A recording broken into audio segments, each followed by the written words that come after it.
Assalamualaikum warahmatullahi wabarakatuh. Ayyuhal ikhwan, selamat datang di channel Muslimin, channel tentang dakwah Islam ala ahlus sunnah wal jamaah yang indah dan rahmatan lil alamin.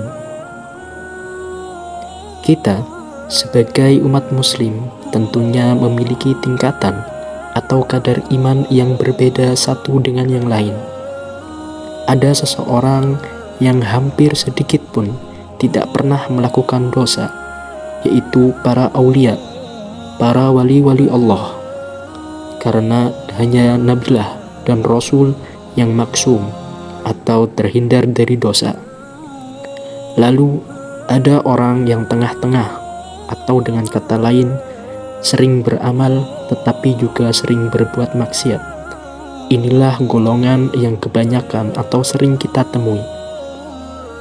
Lalu ada orang yang hampir setiap hari bermaksiat. Inilah golongan yang termasuk fasik. Dari sini kita bisa melihat bahwa tidak ada satupun makhluk yang terlepas dari dosa. Tinggal bagaimana kita, apakah mau bertobat atau tidak. Karena Allah Subhanahu wa Ta'ala Maha Pengampun dan selalu membuka pintu taubat sebelum ajal menjemput. Sebelum itu, silahkan tekan tombol subscribe dan aktifkan lonceng notifikasi agar kalian bisa mendapatkan video-video bermanfaat lainnya. Dalam kitab Tanbihul Ghafilin dijelaskan bahwa ada beberapa cara ketika kita sedang mengalami futur iman atau penurunan iman. Diriwayatkan dari sebagian sahabat radhiyallahu anhum bahwasanya beliau Rasulullah Shallallahu alaihi wasallam bersabda, barang siapa yang tidak bisa melaksanakan 8 hal, maka hendaknya dia melaksanakan 8 hal yang lain agar mendapatkan keutamaannya. Yang pertama, barang siapa yang ingin keutamaan sholat malam sedangkan dia tidur, maka jangan bermaksiat di siang harinya. Seorang sufi yang bernama Yahya bin Mu'adz radhiyallahu anhu mengatakan, malam itu panjang dan jangan kau pendekkan dengan tidurmu, dan siang itu terang, maka jangan kau keruhkan dengan maksiatmu. Yang kedua, barang siapa yang ingin mendapatkan keutamaan puasa sunnah sedangkan dia tidak puasa, maka jagalah lisannya. Pepatah juga mengatakan, sebaik-baiknya perkataan ia bagaikan perak dan diam bagaikan emas. Dan di akhir zaman pun sekarang, kita dianjurkan untuk lebih baik berdiam, tetapi juga perlu diingat bahwa diam bukan berarti diam terhadap kemungkaran.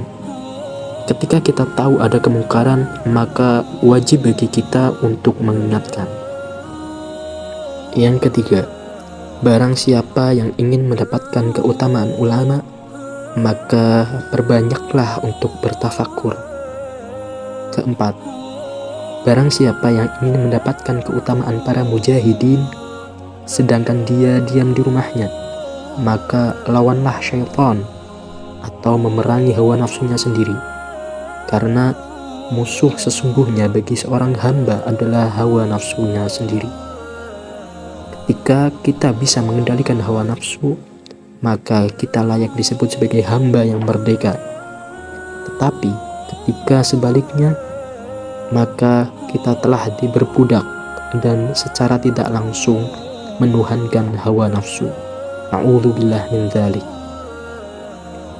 Yang kelima, barang siapa yang ingin mendapatkan keutamaan sedekah sedangkan dia tidak mampu, maka sebarkanlah ilmu yang dia ketahui kepada orang-orang.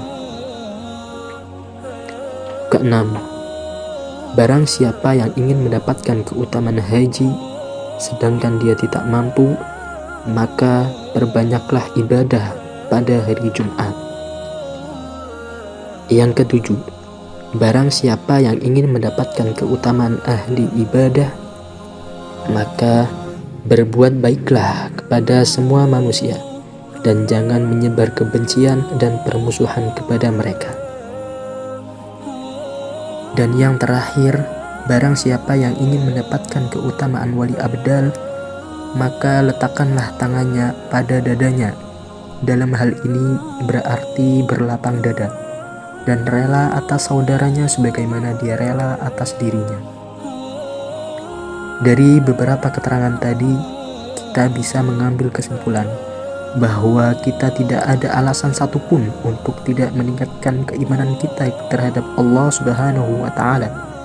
Ketika kita tidak bisa melihat Allah, maka wajib dan tanamkan di dalam hati bahwa Allah melihat kalian.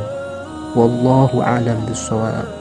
Wassalamualaikum warahmatullahi wabarakatuh.